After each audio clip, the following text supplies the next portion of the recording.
Hi అండి. అందరికీ నమస్తే. ఈరోజు వీడియోలో మనం వినబోయే కథ ఏంటో తెలుసుకునే ముందు మీ అందరికి కూడా నాదొక చిన్న రిక్వెస్ట్. కొత్తగా మన ఛానల్ చూసిన వాళ్ళు తప్పకుండా ఒక లైక్ చేసి మీ ఫ్రెండ్స్‌కి, ఫ్యామిలీ మెంబర్స్‌కి షేర్ చేయండి.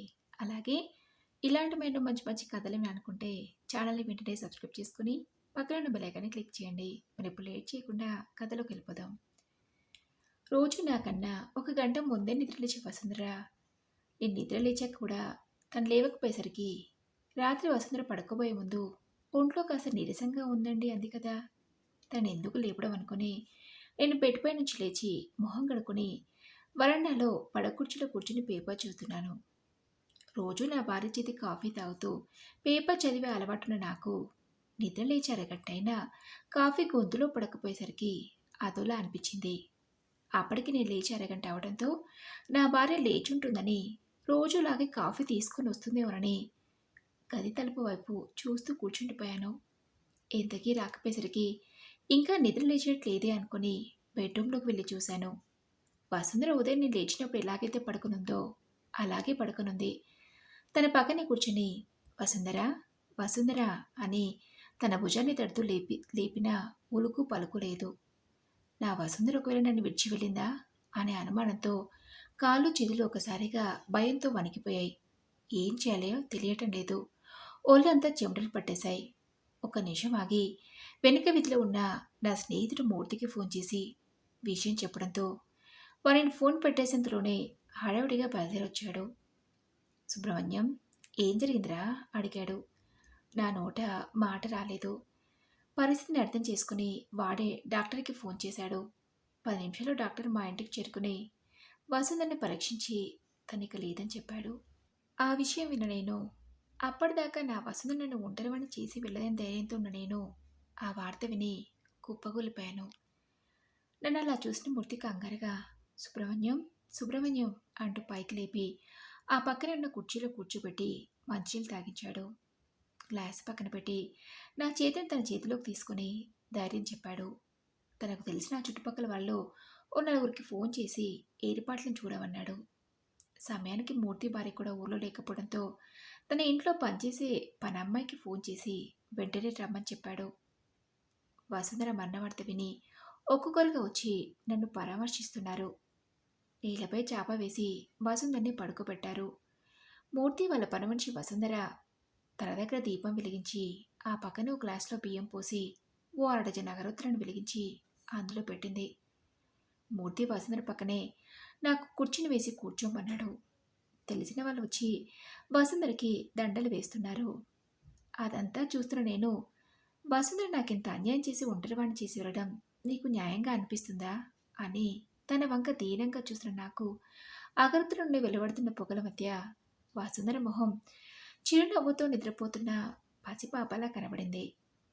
మూర్తి అప్పటికే ఈ వార్త నా కొడుకులు తిరిగి చేరవేశారనుకుంటా. కొడుకులు కూడళ్ళంతా ఫ్లైట్లో బయలుదేరారా? చీకటి పడేలోపే చేరుకుంటామన్నారు. మరి వాళ్ళంతా ఇంటికి చేరుకునేసరికి అంత్యక్రియలకు కావాల్సిన ఏర్పాటు చేయమంటావా అడిగాడు. తను లేనిదే ఏ పని ధైర్యంగా చేయలేని నాకు ఏం చేయాలో అర్థం కాలేదు. నాకేమీ తెలియలేదురా అన్నట్లు తలాడించాను. సరే, అంతా నేను చూసుకుంటాలే అన్నట్టు మూర్తి నాకు ధైర్యం చెప్పాడు. ఏ నొప్పి బాధ లేకుండా ఎంత మంచిగా పోయారు. ఎంతో పుణ్యం చేసుకుంటే గాని ఇలాంటి చావు రాదు అంటున్నారు వసుంధరని చూడడానికి వచ్చిన వాళ్ళలో ఎవరో. ఆ మాటలు విని నాకు వసుంధర మంచితనం, చేతనైనంతవరకు ఎదుటివారికి సహాయపడాలనే తన మాటలు గుర్తొచ్చాయి. గుళ్ళు గోపురాల్లో జరిగే పేదవాళ్ళ పిల్లలకు ఆర్థిక సహాయాన్ని అందజేయడం, అమ్మా నాన్నలైన అనాథ పిల్లలకు నెలకొక్కసారైనా పండ్లు బట్టలని పుస్తకాలని పంచిపెడుతూ తనకి తోచినంత సహాయాన్ని అందజేస్తూ భర్తపోయి ఒంటరిగా ఉన్న ఆడవాళ్ళకి, ఆర్థికంగా వెనుకబడ్డ మహిళలకి తనకు తెలిసిన ఓ సంస్థ ద్వారా స్వయం ఉపాధి అవకాశాలు కల్పిస్తూ ఉండేది. ఈ చుట్టుపక్కల వాళ్ళందరికీ వసుంధర అంటే ఓ ప్రత్యేకమైన అభిమానం. తన గురించి ఆలోచిస్తున్న నాకు సమయం ఎలా గడిచిందో అర్థం కాలేదు. సమయం సాయంత్రం 5 కావస్తుంది. చీకటి పడేలోపే వసుంధర అంత్యక్రియలకు కావలసిన ఏర్పాట్లన్నీ పూర్తి చేయాలని పనులన్నీ చకచకా సాగుతున్నాయి. ఇంతలోనే ఇంటి ముందు ఓ 2 కార్లు ఆగిన శబ్దం విని అటుగా చూసిన నాకు నా ఇద్దరు కొడుకులు, కోడళ్ళు, మనవలు, మనవరాళ్ళు వసుంధర భౌతిక కాయం వద్ద కన్నీళ్లు పెట్టుకోవడం కనిపించింది. నా పెద్ద కొడుకు మాధవ్ నా దగ్గరకొచ్చి నాన్న అంటూ నా చేయిని తన చేతిలోకి తీసుకొని ఆప్యాయంగా నిమురుతూ కలనీళ్లు పెట్టుకున్నాడు. నా కొడుకులిద్దరూ వచ్చేసరికి అంత్యక్రియలకు కావాల్సిన ఏర్పాట్లన్నీ పూర్తయ్యాయి.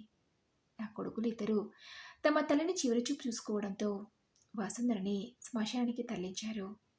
నా చిన్న కొడుకు ప్రణయ్ తలకొరి పెట్టడంతో వసుంధర అంత్యక్రియలు పూర్తయ్యాయి. మా పెళ్ళైన 40 సంవత్సరాల్లో వసుంధర తోడు లేకుండా గడిపిన క్షణాలు చాలా తక్కువ. తను లేని జీవితం ఒకసారిగా చీకటిమయమైనట్టు అనిపించింది. వసుంధర కర్మకాండలు పూర్తయి వారం రోజులు గడిచాక నా కొడుకులు, కోడళ్ళు నా దగ్గరకొచ్చి, నాన్న, మేము బెంగళూరు బయలుదేరాలనుకుంటున్నాం. అమ్మ లేకుండా మీరొక్కరే ఉండలేరు. మీరు మాతో బయలుదేరండి అని అడిగారు. వసుంధర జ్ఞాపకాలతో నేను ఇంటి వదిలి వెళ్ళాలని నాకు అనిపించలేదు. నేను ఎక్కడికి రాలేనురా, ఇక్కడే ఉంటానని చెప్తే నా కొడుకులిద్దరూ మీరు రావాల్సిందే నాన్న అని బలవంత పెట్టడంతో సరే అని వారం రోజులు ఇక్కడే ఉండి చిన్న చిన్న పనులు చూసుకొని వస్తానని చెప్పడంతో సరే అని నా కొడుకులు, కోడళ్ళంతా బెంగళూరుకి వెళ్ళిపోయారు. నిజానికి ఊళ్ళో నాకంత ముఖ్యమైన పనులేమీ లేవు. వసుంధర జ్ఞాపకాలతో నేను ఆ ఇంట్లో కొద్ది కాలం ఒంటరిగా గడపాలనుకుని అలా చెప్పాను. అలా వారం రోజులు గడిచిపోయాయి. రోజు నా కొడుకులిద్దరూ ఫోన్ చేస్తూనే ఉన్నారు. నాన్న, ఎలా ఉన్నారు, త్వరగా వచ్చేయమని. వారం గడిచి నేను వెళ్ళకపోయేసరికి నా పెద్ద కొడుకు మాధవ్, మీరు ఇంటిని వదిలి వస్తారని నమ్మకం లేక నేనే మిమ్మల్ని తీసుకెళ్దామని వచ్చానని చెప్పి నా బట్టలన్నీ ఓ సూట్ కేసులో సర్ది ఇంటికి తాళం వేసి నన్ను బెంగళూరుకు తీసుకెళ్లాడు. మాధవ్ ఇంజనీరింగ్ పూర్తి చేసి బెంగళూరులో ఓ పెద్ద కంపెనీలో సాఫ్ట్వేర్ ఇంజనీర్గా ఉద్యోగం చేస్తున్నాడు. మాధవ్ భార్య రమ్య ఓ ప్రైవేట్ కాలేజీలో లెక్చరర్గా చేస్తుంది. ఇద్దరూ ఉద్యోగాలకి వెళ్ళే వాళ్ళే. ఇద్దరూ ఆఫీసులకు వెళ్ళే సమయంలో పిల్లల్ని స్కూల్లో దించి వెళ్తారు. వాళ్ళంతా వెళ్ళిపోయాక ఇంట్లో ఒక్కనే ఉండాలంటే చాలా బోర్గా అనిపించింది. ఊరు మారినా వసుంధర జ్ఞాపకాలు నన్ను వదలలేదు. ప్రతి పనిలో తనే గుర్తొస్తుంది. అది గమనించి నా కొడుకు మాధవ్ కొన్ని పుస్తకాలు ఇచ్చి, ఇవి చదువుకున్నానా, మనసుకి ప్రశాంతంగా ఉంటుంది. ఈ పక్కనే ఒక పార్క్ ఉంది. మరీ బోరుగా ఉంటే సాయంత్రం పూట అలా వెళ్ళి వాకింగ్ చేసి రండి అని చెప్పాడు. అలా మొదటి వారం రోజులు అక్కడ కష్టంగా అనిపించినా నేను నా దినచర్యలో మార్పులు చేసుకోవాలని నిర్ణయించుకుని ఇక మీదట పిల్లని రోజు నేనే స్కూల్కి తీసుకెళ్ళి సాయంత్రం తీసుకొస్తానని చెప్పాను. నా కొడుకు కోడలు సరే అంటంతో అప్పటి నుంచి పిల్లల్ని స్కూల్కి తీసుకెళ్ళడం, సాయంత్రం తీసుకురావడం, ఆ తర్వాత వాళ్ళతో కబుర్లు చెప్పడం, పిల్లల్ని రోజు కాసేపు అలా పార్క్కి తీసుకెళ్ళి ఆడించడం, అలా చేస్తూ మెల్లమెల్లగా వసుంధర జ్ఞాపకాల నుండి నన్ను నేను దూరం చేసుకున్నాను. మాధవ్ పిల్లలిద్దరూ తాతయ్య తాతయ్య అంటూ స్కూల్ నుంచి వచ్చాక ఎక్కువ సమయం నాతోనే గడిపేవాళ్ళు. అలా కొంతకాలానికి మరో కొత్త జీవితానికి అలవాటు పడ్డ నేను బెంగళూరులోనే ఓ కంపెనీకి టీమ్ లీడర్గా పనిచేస్తున్న నా చిన్న కొడుకు ప్రణయ్ కొన్ని రోజులు మా ఇంట్లో ఉండడానికి రమ్మని పిలవడంతో సరే అని వెళ్ళాను. ప్రణయ్ భార్య శ్రావణి ఇంట్లోనే ఉంటుంది. వాళ్ళకి ఒక్కడే బాబు. ఉదయం ప్రణయ్ ఆఫీస్కి, బాబు స్కూల్కి వెళ్తే ఇక ఇంట్లో ఉండేది మేమిద్దరమే. శ్రావణి ఏదో మొక్కుబడిగా మాట్లాడమే తప్ప మావయ్య గారు అని ఆప్యాయంగా పిలిచేది కాదు. టీ, టిఫిన్ ఏదైనా సరే ఒక టేబుల్ మీద పెట్టి తినండి అని తన గదిలోకి వెళ్ళిపోతుంది. నా పెద్ద కొడుకు ఇంట్లో ఉన్నంత స్వేచ్ఛగా చిన్న కొడుకు ఇంట్లో ఉండలేకపోయాను. అక్కడికి వెళ్ళి వారమైనా రోజులు చాలా భారంగా గడుస్తున్నాయి. ప్రణయ్ ఉదయం ఆఫీస్కి వెళ్ళి రాత్రి ఎప్పటికో కానీ ఇంటికి రాడు. వాడికి నాతో మాట్లాడే సమయం దొరికేది కాదు. వాడి కొడుకుతో సాయంత్రం స్కూల్ నుంచి వచ్చాక కబుర్లు చెప్తూ కాలక్షేపం చేద్దామనుకుంటే స్కూల్ నుంచి రాగానే వాడు ట్యూషన్కి వెళ్ళి రాత్రి 9ంటికి వచ్చి అన్నం తిని పడుకుంటాడు. అలా ఓ 15 రోజులు అతి కష్టంగా గడిపిన నేను ఓ రోజు నా కొడుకుతో, ఒరే ప్రణయ్, నేను మీ అన్నయ్య వాళ్ళ ఇంటికి వెళ్ళిపోదాం అనుకుంటానరా అడిగాను. అందుకు వాడు, అదేంటి నాన్న, మీరు వచ్చి నెల రోజులైనా కాలేదు, అప్పుడే వెళ్తానంటారేంటి, ఇక్కడ మీకేమైనా ఇబ్బందిగా ఉందా అడిగాడు. అలాంటిది ఏమీ లేదురా, అక్కడ మీ అన్నయ్య పిల్లని స్కూల్కి తీసుకెళ్తూ తిరిగి ఇంటికి తీసుకెళ్తూ కాలక్షేపంగా ఉండేది. ఇక్కడ అలాంటివి ఏమీ లేవు కాబట్టి కొంచెం బోరుగా అనిపిస్తుందన్నాను. నాన్న, మిమ్మల్ని చూసుకోవాల్సిన బాధ్యత మా ఇద్దరిది కదా, అక్కడో నెల రోజులు, ఇక్కడో నెల రోజులు ఉండండి. మీరు పూర్తిగా అక్కడే ఉంటారంటే ఎలా? రేపు నేను నాన్నని చూసుకోలేదనే మాట పడాల్సొస్తుంది కదా! ఎలాగో ఇంకో వారం రోజులు పోతే అన్నయ్య కూతురు అనన్య బర్త్‌డే ఉంది. ఎలాగో మనందరిని పిలుస్తారు కాబట్టి, ఆ రోజే అందరం కలిసి వెళ్దాంలే. అప్పటి వరకు ఓపిక పట్టండి నాన్న అన్నాడు. అలా వారం రోజులు గడిచాక మాధవ్ ఫోన్ చేసి, నాన్న ఈరోజు మీ మనవరాలు అనన్య పుట్టినరోజు. ప్రణయ్ వాళ్ళతో కలిసి రండి అని చెప్పాడు. సరే అని ప్రణయ్ సాయంత్రం ఆఫీస్ నుంచి త్వరగా రావడంతో అంతా కలిసి కారులో బయలుదేరి వెళ్ళాం. దగ్గర బంధువులు, మాధవ్ కొలీగ్స్ అంతా రావడంతో బర్త్డే పార్టీ బాగా జరిగింది. పార్టీ అయ్యాక ఎక్కడి వాళ్ళు అక్కడికి వెళ్ళిపోయారు. అనన్య బర్త్డేకి వచ్చిన గిఫ్ట్లను గదిలో పెట్టడానికి వెళ్ళిన నాకు నా కోడలు ఇద్దరితో మాట్లాడుకోవడం వినిపించి గది బయట నిల్చుండిపోయాను. ప్రణయ్ భార్య శ్రావణి ఊళ్ళో ఉండయినా కానీ ఊళ్ళోనే ఉండలేక అనవసరంగా మన నెత్తి మీద తెచ్చిపెట్టారు. ఏ అక్కడే ఉంచి అప్పుడప్పుడు వెళ్ళి చూసి రావచ్చుగా. ఆయన మా ఇంట్లో ఉన్న రోజులు నేను ఇంట్లో నుంచి కాలు బయట పెట్టలేంటి నమ్ము. ఆయన రాకముందు ఫ్రెండ్స్ షాపింగ్లంటూ హాయిగా బయటికి వెళ్ళి తిరిగేదాన్ని. ఇంట్లో ఒక్కరినే వదిలేస్తే మీ మరిది ఏమంటాడో ఏమనే భయంతో ఎక్కడికి వెళ్ళలేదు. ఏదో నెల రోజులంటే భరించాను కానీ ఇక మీదట భరించడం నా వల్ల కాదు. మీ నాన్న మన ఇంట్లో ఉంటే నేను మా పుట్టింటికి వెళ్తానని చెప్తా అంది శ్రావణి.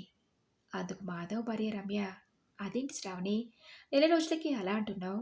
మేమిద్దరం ఉద్యోగంకి వెళ్ళే వాళ్ళమని మావయ్య గారిని పూర్తిగా మీ ఇంట్లోనే ఉంచేద్దాం అనుకుంటుంటే నువ్వేమో ఇలా అంటున్నావేంటి అడిగింది. అందుకు శ్రావణి, నేను ఉద్యోగం చేయట్లేదని నాకు ఏ పని పాట లేదనుకుంటున్నావా? నా పనులు నాకుంటాయి. అదంతా ఏం కుదరదు. అయినా ఆయనకి ఏమైంది? గుండ్రాయిలా బాగానే ఉన్నారు కదా! ఇంకొన్ని రోజులు ఊళ్ళోనే ఉంటే ఏం పోయింది?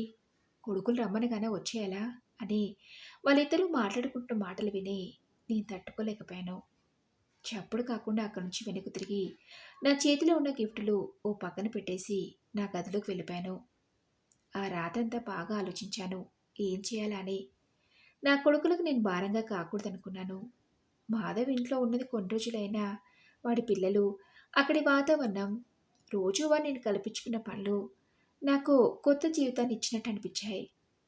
నన్ను ఇబ్బందిగా అనుకున్న కోడలకి భారంగా ఉండాలనిపించలేదు. ఈ విషయం నా కొడుకులకు చెప్పలేను. నా కారణంగా సంతోషంగా సాగిపోతున్న వాళ్ళ కాపురాల్లో గొడవలు రావడం నాకు ఇష్టం లేదు. తిరిగి ఊరికి వెళ్ళాలని నిర్ణయించుకుని మాధవ్ ప్రణయలను నేను తిరిగి మన ఊరెళ్దాం అనుకుంటున్నారా అడిగాను. అక్క నువ్వు ఒక్కడివే ఉండలేవనే కదా నాన్న నిన్ను ఇక్కడికి రమ్మంది అన్నాడు మాధవ్. నిజమేరా, మీరంతా ఆఫీస్లో వెళ్తుంటే ఇంట్లో నేను ఒక్కనే ఉండలేకపోతున్నాను. మన ఊర్లో ఏదైనా కోచింగ్ సెంటర్ స్టార్ట్ చేయాలనుకుంటున్నాను చెప్పాను. కోచింగ్ సెంటరా? ఈ వయసులో ఇవన్నీ ఎందుకు? హాయిగా కాలక్షేపం చేయక అన్నారు. ఊరికే కాలక్షేపం చేసి విలువైన సమయాన్ని వృధా చేసుకోవడం ఎందుకు? ఒంట్లో ఓపిక ఉంది. నలుగురికి పంచే విషయ పరిజ్ఞానం ఉంది. లెక్కల మాస్టర్గా పనిచేసిన అనుభవంతో కాంపిటేటివ్ ఎగ్జామ్స్కి ప్రిపేర్ అయ్యే వాళ్ళకి మ్యాథ్స్లో మెలకువలు నేర్పిద్దాం అనుకున్నాను. దాంతో నాకు ఒంటరిగా ఉంటున్ననే భావన లేకుండా కాలక్షేపంగా ఉంటుందని నా కొడుకులిద్దరికీ నేను చెప్పి ఊరికి బయలుదేరాను. ఊరికి వెళ్ళిన మరుసటి రోజే మూర్తికి ఫోన్ చేసి రమ్మన్నాను. వాడు వచ్చాక విషయం చెప్పాను. వాడు రిటైర్డ్ అయ్యాక ఖాళీగానే ఉంటున్నాడు కాబట్టి నా వంతు సహాయం చేస్తా అని చెప్పాడు. బయటెక్కడో ఎందుకు అని ఇంట్లోనే అందుకు కావాల్సిన ఏర్పాటు చేపించి చిన్నగా ఓ కోచింగ్ సెంటర్ ప్రారంభించాను. అక్కడక్కడ చిన్న ఫ్లెక్సీలు పెట్టించడంతో తక్కువ సమయంలోనే విషయం తెలిసి 30 మంది దాకా జాయిన్ అయ్యారు. మార్నింగ్ ఈవినింగ్ వేరు బ్యాచ్లు పెట్టడంతో మధ్యాహ్నం అంతా విశ్రాంతి తీసుకోవడానికి సమయం దొరికేది. నాకు తోడుగా ఉండటానికి తెలిసిన వాళ్ళ ద్వారా ఓ భార్యాభర్తలిద్దరిని పనిలో పెట్టుకున్నాను. వాళ్ళిద్దరూ ఇంటిని చూసుకుంటూ వంట చేసి పెట్టి సమయానికి నాకు కావలసినవన్నీ దగ్గరుండి చూసుకుంటారు. ఏదైనా ఆపద వస్తే నా స్నేహితుడు మూర్తి పక్కనే ఉండడన్న ధైర్యం. ఏదే దినం పిల్లలకు భారం కాకుండా హాయిగా కాలం గడుపుతున్నాను. మరి ఇదండి రోజు కథ. ఈ కథపై మీ విలువైన అభిప్రాయాల్ని నాతో కామెంట్ బాక్స్లో షేర్ చేసుకోండి. అలాగే ఈ కథ మీకు నచ్చింది అనుకుంటున్నాను. నచ్చితే తప్పకుండా ఒక లైక్ చేసి మీ ఫ్రెండ్స్కి, ఫ్యామిలీ మెంబర్స్కి షేర్ చేయండి. అలాగే ఇలాంటి మంచి మంచి కథలు వినాలనుకుంటే ఛానల్ని వెంటనే సబ్స్క్రైబ్ చేసుకుని పక్కనే ఉన్న బెల్ ఐకాన్ని క్లిక్ చేయండి. నెక్స్ట్ వీడియోలో మరొక మంచి కథతో కలుసుకుందాం. Thank you for listening.